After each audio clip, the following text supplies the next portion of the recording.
1848 rising. The rising was a failure, ultimately. Many of the individuals who participated and led the rising were arrested, tried for treason and sedition, and were transported to what is now Australia. A number of the leaders escaped and fled to France.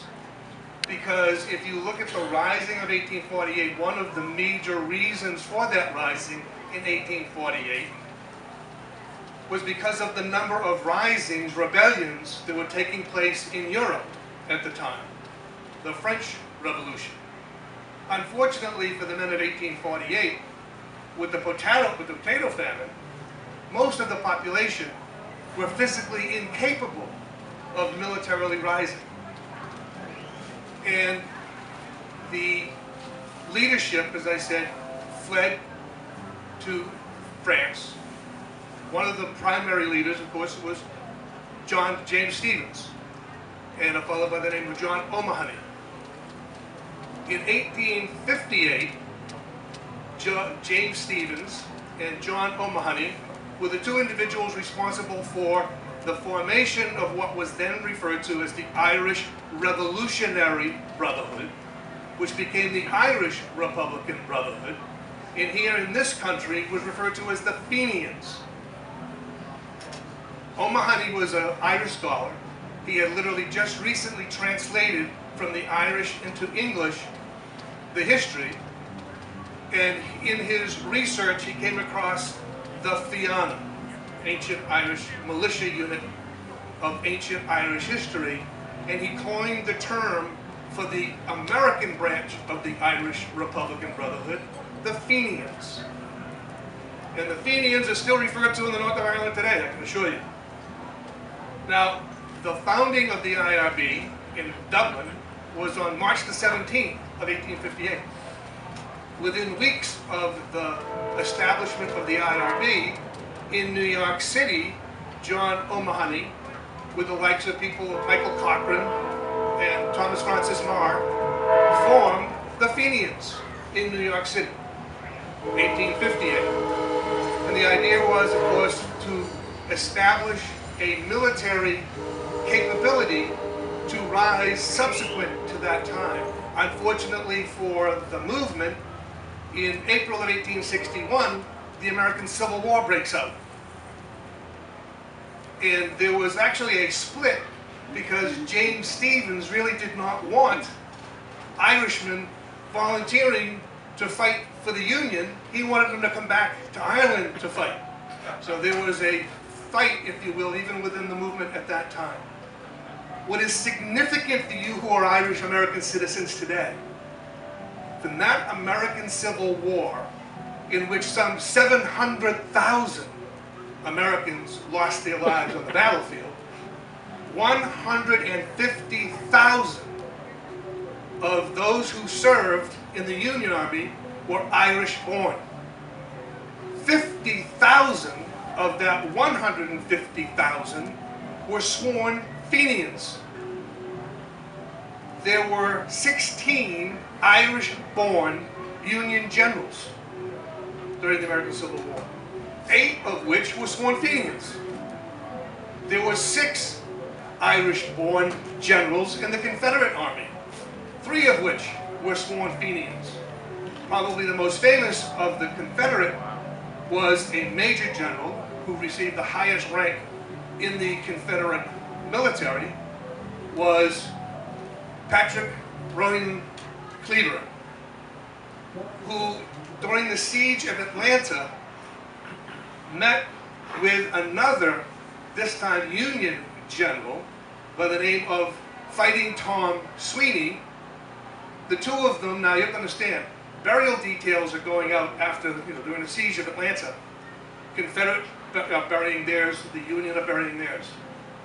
General Cleburne and General Sweeney have a Fenian meeting to discuss military tactics that will take place after the war is ended. I think that is really a major and significant point that is often lost in our own history. 1865, the rising which had been promised by Stevens, he cancels. So there is no rising in Ireland in 1865. What is significant, though, is that at a meeting, a Fenian meeting in Cleveland, Ohio, in 1865, 300 former Union officers, combat officers, were selected to go back to Ireland to train an army for a future rising. How many of you have sung the Irish national anthem? How many of you are aware that these 300 are commemorated in that song? Soldiers are we, whose lives are pledged to Ireland. Some have come from a land beyond the wave, sworn to be free. The 300 are commemorated. They are the ones who came from beyond the sea.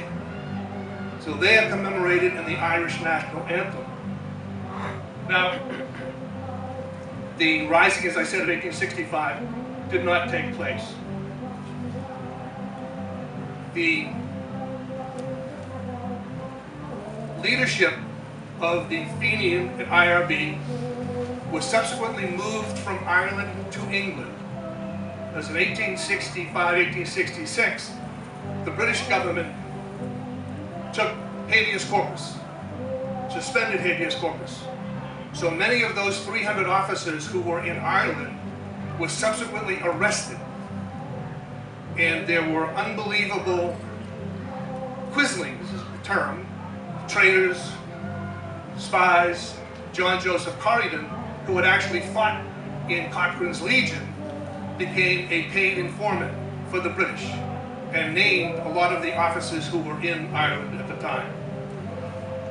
But there was a meeting that took place in Manchester, England, that Thomas Kelly, who had substituted for James Stevens as the leader of the Irish Republican Brotherhood, they had a major meeting in Manchester. And the intent was for the IRB to disassociate itself with the Fenian movement in the United States. And that vote took place. And what they did was establish a relationship with a new organization in the United States, Clan Gael. But subsequent to that meeting that took place in Manchester, the two leaders, because James Stevens was appointed head of the organization, and his second in command was a Captain Timothy Deasy, also from West Cork, who became the second in command of the military organization. Leaving that meeting, they were arrested by British authorities. They did not know who they had arrested because the two of them gave false names. But it was quickly established that they had arrested the two leaders of the Republican movement. And the Fenians in Manchester began a plan of rescue immediately. And the rescue of Kelly and Deasy, referred to, as many of you have sung that song, The Smashing of the Van, took place. Kelly and Deasy are being transported from jail to the court. The rescue party attempts to stop the lorry to rescue them. One of the horses is shot dead, so the lorry will stop. They were unsuccessful in entering the van. So one of the individuals, a fellow by the name of Peter Rice, put a pistol to the lock at the door of the van. And unfortunately for him at this time, a Sergeant Charles Brett, a British or English Manchester police officer, was kneeling down to look out the keyhole to see what was going on. The pistol is fired, hits him in the eye, goes through his head, kills him instantly. Kelly and Deasy are subsequently rescued.